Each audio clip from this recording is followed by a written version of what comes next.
عورت کو اللہ پاک نے صلاحیت دی ہے کہ وہ وقت پڑنے پر والدین کا بیٹا اور اولاد کا باپ بن جاتی ہے۔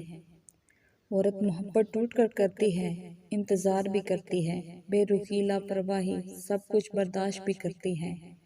لیکن جب عورت ایک دفعہ پرواہ کرنا چھوڑ دے تو آپ چاہے اس کے قدموں میں بھی گر جائیں، وہ پرواہ نہیں کرے گی۔ انسان وہ لڑائی کبھی نہیں جیت سکتا جس میں دشمن اس کے اپنے ہوں۔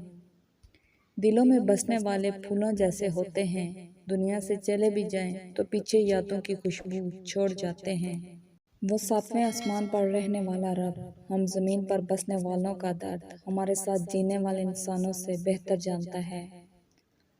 اگر اللہ پاک تمہاری دعائیں پوری کر رہا ہے تو وہ تمہارا یقین بڑھا رہا ہے، اگر دعائیں پوری کرنے میں دیر کر رہا ہے تو تمہارا صبر بڑھا رہا ہے، اگر تمہاری دعاؤں کا جواب نہیں دے رہا تو وہ تمہیں آزما رہا ہے، اس لیے ہمیشہ دعا مانگتے رہو۔ رحمت حق اس شخص کی تلاش میں رہتی ہے جس کی آنکھ پرنم رہتی ہے۔ اصل محبت تو یہی ہے کہ جیسی بھی تلخی ہو جائے، کتنی ہی شدت کی ناراضگی ہو جائے، مگر اپنے دل میلے نہ کیے جائیں، انا کی دیوار نہ تعمیر کی جائیں۔ ایک بدھو نے نبی پاک صلی اللہ علیہ وآلہ وسلم سے پوچھا کہ حشر میں حساب کون لے گا؟ آپ صلی اللہ علیہ وآلہ وسلم نے فرمایا، اللہ۔ بدھو خوشی سے جھوم اٹھا اور چلتے چلتے کہنے لگا، بخدا، تب تو ہم نجات پا گئے۔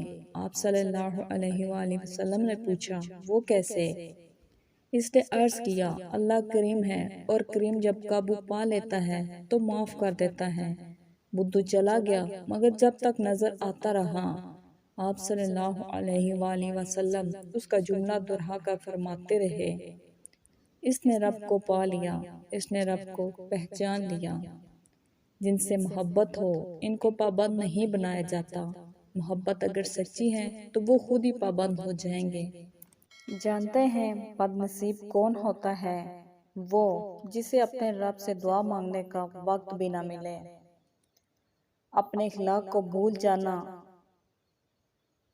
اپنے اخلاق کو پھول جیسا بنا لو اور کچھ نہیں تو پاس بیٹھنے والا خوشبو تو حاصل کرے۔ دو ایسے گناہ جن کی سزا اللہ تعالیٰ دنیا میں ہی دے دیتا ہے اور ایسی سزا دیتا ہے کہ لوگ کانوں کو ہاتھ لگاتے ہیں۔